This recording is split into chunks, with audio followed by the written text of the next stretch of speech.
గారు కూడా ఒక గొప్ప పేరును సంపాదించారు అధ్యక్ష.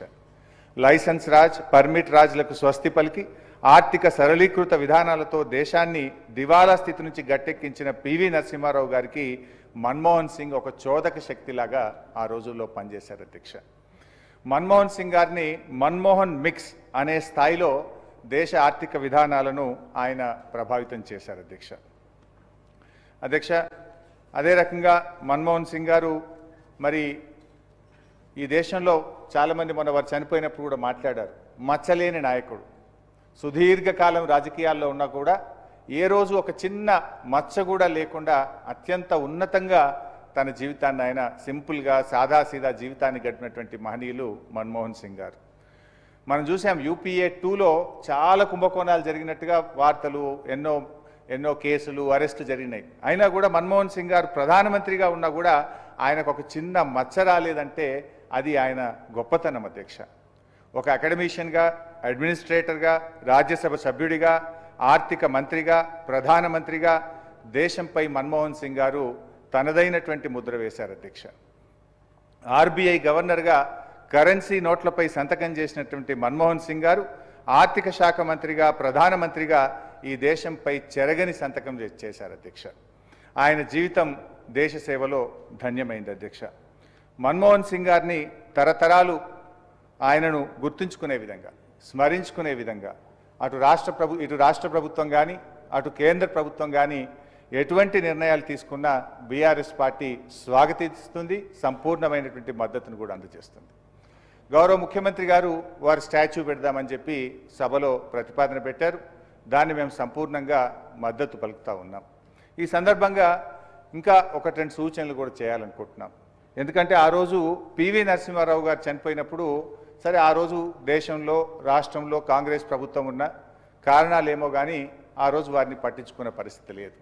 తెలంగాణ రాష్ట్ర తొలి ముఖ్యమంత్రి కేసీఆర్ గారు మన రాష్ట్రంలో ప్రభుత్వం ఏర్పడ్డ తర్వాత మనము పివి ఘాట్ని ఏర్పాటు చేసుకోవడం, పివి గారి విగ్రహాన్ని ఏర్పాటు చేసుకోవడం, పివి గారి పేరు మీద ఒక యూనివర్సిటీని ఏర్పాటు చేసుకోవడం, మన శాసనసభలో పివి గారి నిలువెత్తు విగ్రహాన్ని ఏర్పాటు చేసుకోవడం, నెక్లెస్ రోడ్డుకు పివి గారి పేరును పెట్టడం, పివి గారి జయంతి వర్ధంతిని అధికారికంగా జరిపించుకోవడం, అలాగే పివి గారి 100 సంవత్సరాల జయంతి ఉత్సవాలను కూడా అత్యంత ఘనంగా జరుపుకున్నటువంటి ఇలా ఎన్నెన్నో కార్యక్రమాలు పివి గారి ఖ్యాతిని చాటుకునే విధంగా ఆనాటి బీఆర్ఎస్ ప్రభుత్వం, ఆనాటి ముఖ్యమంత్రి కేసీఆర్ గారు అత్యంత అద్భుతంగా జరిపి మన పివి మన టీవీ అనే విధంగా మనం ఆ రోజు ఆయనను ఎంతో గొప్పగా చేసుకున్నాం అధ్యక్ష. అయితే ఈరోజు మన్మోహన్ సింగ్ గారికి విగ్రహాన్ని ఏర్పాటు చేయడంతో పాటు కొత్తగా మీరు ఏర్పాటు చేస్తున్నటువంటి స్కిల్ యూనివర్సిటీకి డాక్టర్ మన్మోహన్ సింగ్ గారి పేరు పెట్టాలని చెప్పి కూడా నేను మీ ద్వారా ఈ సభానాయకుడికి ప్రతిపాదిస్తూ ఉన్నాను అధ్యక్ష. భారతరత్న విషయంలో కూడా ఖచ్చితంగా మన్మోహన్ సింగ్ గారు ఈరోజు మన దేశం ఆర్థికంగా ఇంత బలపడ్డదంటే వారి కృషి, పివి నరసింహారావు కృషి ఎంతగానో ఉంది. భారతరత్నకు మరి డాక్టర్ మన్మోహన్ సింగ్ గారు ముమ్మాటికి అర్హులే. ఈరోజు సభలో పెట్టినటువంటి తీర్మానాన్ని మేము సమర్థిస్తూ తప్పకుండా కేంద్ర ప్రభుత్వం కూడా మరి మన్మోహన్ సింగ్ గారికి భారతరత్న ఇవ్వాలని చెప్పి కూడా మేము కోరుతా ఉన్నాం. ఆ రోజు పివి నరసింహారావు గారి కోసం కూడా ఇదే సభలో సభానాయకుడిగా కేసీఆర్ గారు వారికి భారతరత్న ఇవ్వాలని చెప్పి ఈ సభలో వారు తీర్మానాన్ని ప్రవేశపెడితే మనమందరం కూడా ఆ రోజు సభలో సభ్యులుగా ఉన్న వాళ్ళందరము ఏకగ్రీవంగా మనం తీర్మానం చేసి కేంద్రానికి పంపాం. మరి కేంద్ర ప్రభుత్వం కూడా సబ్సిక్వెంట్గా మరి వారికి భారతరత్నను కూడా ఈ మధ్యకాలంలో ఇచ్చినటువంటి విషయం మనందరికీ తెలిసిందే. సో ఈరోజు కూడా మన్మోహన్ సింగ్ గారికి కూడా భారతరత్న తప్పకుండా ఇవ్వాలని చెప్పి కూడా బీఆర్ఎస్ పార్టీ కోరుతా ఉంది అధ్యక్ష. మన్మోహన్ సింగ్ గారు ఆయన ఒక లాయలిస్ట్ అని ఇందాక కేటీఆర్ గారు అన్నారు, ఇంకొకరిద్దరు సభ్యులు కూడా అన్నారు సభలో. ఎస్ అధ్యక్ష, అంటే మనిషి గొప్పతనం ఎప్పుడు తెలుస్తుందంటే అధికారంలో ఉన్నప్పుడే కాదు, కొన్ని చేదు అనుభవాలు జరిగినప్పుడు కూడా దాన్ని భరించుకొని ఎవరైతే గట్టిగా నిలబడతారో అప్పుడే మనిషి యొక్క ఔన్నత్యము, గొప్పతనము, ఆ లాయలిస్ట్ అనేటువంటిది కూడా బయటకు వస్తుంది. మన్మోహన్ సింగ్ గారిని మౌన ముని అని కూడా చాలామంది సభ్యులు కూడా మాట్లాడారు. దేశవ్యాప్తంగా కూడా ఎంతోమంది చెప్తూ ఉంటారు అధ్యక్ష. ఒకటి రెండు సందర్భాలు కూడా నేను ఈ సందర్భంగా ఆయన గొప్పతనాన్ని చెప్పేటువంటి క్రమంలో గుర్తు చేయాలనుకుంటున్నాను అధ్యక్ష. 5 ఏళ్ళు అప్పుడు మైనార్టీ ప్రభుత్వాన్ని పివి నరసింహారావు గారు సక్సెస్ఫుల్గా నడిపారు. దాంట్లో ఆర్థిక మంత్రిగా మన్మోహన్ సింగ్ గారు పనిచేశారు.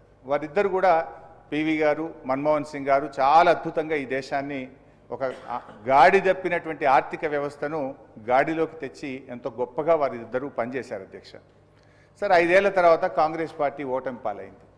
అయితే కాంగ్రెస్ ఓటమికి ఎందుకు ఓడిపోయింది అని తెలుసుకోవడానికి అప్పుడు ఏఐసిసి యాంటోనీ కమిటీ ఒకటి వేయడం జరిగింది. యాంటోనీ కమిటీ ఓ రిపోర్ట్ ఇచ్చింది అధ్యక్ష. ఏమని ఇచ్చిందంటే కాంగ్రెస్ ఓటమికి పివి నరసింహారావు గారు, మన్మోహన్ సింగ్ గారి ఆర్థిక విధానాలు కూడా ఒక కారణమని యాంటోనీ కమిటీ రిపోర్ట్ ఇచ్చింది అధ్యక్ష. ఆ రిపోర్ట్ వచ్చినప్పుడు కాంగ్రెస్ వర్కింగ్ కమిటీలో చర్చ పెట్టినారు ఆ రిపోర్ట్ను. ఆ రిపోర్ట్ వచ్చినప్పుడు మన్మోహన్ సింగ్ గారు కంట తడిపెట్టారు, కానీ ఒక్క మాట మాట్లాడలేదు. ఆయన ఒక్క అడుగు కూడా, ఒక అంగుళం కూడా పక్కకు జరగకుండా అదే లాయలిస్ట్గా ఆయన పనిచేసినారు. ఇది ఆ రోజుల్లో పత్రికల్లో, టీవీల్లో పెద్ద వార్త వచ్చింది. ఏఐసిసి మీటింగ్లో మన్మోహన్ సింగ్ గారు కంట తడిపెట్టారనేటువంటి వార్త దేశంలో పెద్ద చర్చకు దారితీసింది. కానీ ఆయన నన్ను తప్పుబట్టారు అని చెప్పి ఆయన విమర్శించడమో, ఒక మాట కాంగ్రెస్ పార్టీకి వ్యతిరేకంగానో ఆ రోజు ఒక్క మాట కూడా మాట్లాడినటువంటి వ్యక్తి, ఆయనలో ఎంత గొప్పతనం, ఆయన లాయలిస్ట్ అనడానికి కూడా ఒక ఉదాహరణ మనం చెప్పుకోవచ్చు అధ్యక్ష. అదేవిధంగా ఇంకొక సందర్భం కూడా ఉంది అధ్యక్ష. అప్పుడు లాలూ ప్రసాద్ యాదవ్ గారు యూపీఏ భాగస్వామిగా ఉండే, వారికి 2 ఏళ్ల జైలు శిక్ష పడ్డది. సరే, యూపీఏ ప్రభుత్వం అప్పుడు వారికి మరి ఏం నిర్ణయం తీసుకొని ఒక చట్టాన్ని తెచ్చారు, ఒక బిల్లు ఆర్డినెన్స్ తీసుకురావడం జరిగింది లాలూ ప్రసాద్ యాదవ్ గారిని సేవ్ చేయడం కోసం. అప్పుడు మన్మోహన్ సింగ్ గారి ప్రధానమంత్రి అధ్యక్షతన అప్పుడు ఉండేటువంటి క్యాబినెట్ మరి ఒక ఆర్డినెన్స్ తీసుకొచ్చింది అధ్యక్ష. ఆ ఆర్డినెన్స్ మీద సరే దేశవ్యాప్తంగా అటు ఎట్లా చేస్తారు అని చెప్పి సరే విపక్షాలు ప్రతిపక్షాలు పెద్ద ఎత్తున అల్లర్లు చేసినాయి, దాన్ని అపోజ్ చేసినాయి. అప్పుడు కాంగ్రెస్ పార్టీ తరఫున ఓ ప్రెస్ మీట్ ఏర్పాటు చేసి ఏఐసిసి కార్యాలయంలో కొంతమంది దాన్ని డిఫెండ్ చేయడం, అంటే మా ప్రధానమంత్రి తీసుకున్న నిర్ణయం సరి అయింది, మా కాంగ్రెస్ పార్టీ తీసుకున్న నిర్ణయం సరి అయింది అని చెప్పేటువంటి క్రమంలో రాహుల్ గాంధీ గారు సడన్గా అక్కడికి చేరుకొని ఆర్డినెన్స్ కాపీలన్నీ చింపేస్తాడు. అంటే ఒక ప్రధానమంత్రిగా మన్మోహన్ సింగ్ గారు ఆయన క్యాబినెట్ నిర్ణయం తీసుకుంటే రాహుల్ గాంధీ గారు ఆర్డినెన్స్ కాపీలు చింపేస్తారు. కానీ అలాంటి సందర్భంలో కూడా ఆయన ఎంత లాయలిస్టు అని నేను చెప్పడానికి ప్రయత్నం చేస్తున్నా అంటే, కేంద్ర మంత్రి మండలి తీసుకున్న నిర్ణయాన్ని రాహుల్ గాంధీ గారు బహిరంగంగా తప్పుపట్టిన మన్మోహన్ సింగ్ గారు మౌన మునిగానే ఉన్నారు తప్ప నోరు తెరవలేదు. ఆయన అంత గొప్ప వ్యక్తి అని చెప్పి కూడా ఈ సందర్భంగా నేను గుర్తు చేస్తా ఉన్నా అధ్యక్ష. ఇకపోతే అధ్యక్ష, గౌరవనీయులు అంటే ఆయన లాయల్టీ, కాంగ్రెస్ పార్టీ పట్ల ఆయన లాయల్టీ, ఆయన చిత్తశుద్ధిని నేను చెప్పే ప్రయత్నం చేస్తున్నాను. ఆయన ఎన్ని ఇబ్బందులు ఎదుర్కొన్నా కూడా ఎప్పుడు ఒక్క అడుగు కూడా పక్కకు జరగని ఆయన వ్యక్తిత్వాన్ని, ఆయన గొప్పదనాన్ని ఈ సభ ద్వారా చెప్పేటువంటి ప్రయత్నం చేస్తున్నాం అధ్యక్ష. అంటే మన్మోహన్ సింగ్ని పొడవడం మీకు ఇష్టం లేదా? ఆయన పొగుడుతున్నా మన్మోహన్ సింగ్ యొక్క గొప్పతనాన్ని, వ్యక్తిత్వాన్ని చెప్పే ప్రయత్నం చేస్తున్నాం అధ్యక్ష.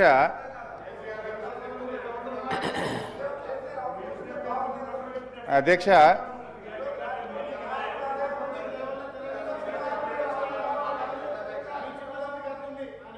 సభను కొంచెం ఆర్డర్లు పెట్టండి అధ్యక్ష. అధ్యక్ష, తెలంగాణ రాష్ట్ర ఏర్పాటులో కూడా తప్పకుండా ప్రధానమంత్రి గారి పాత్ర ఉంది. ఎవరు ఎవరన్నా కాదన్నా మన్మోహన్ సింగ్ గారు ప్రధానమంత్రిగా ఉన్నప్పుడే భారత పార్లమెంట్లో తెలంగాణ బిల్లు పాస్ అయింది.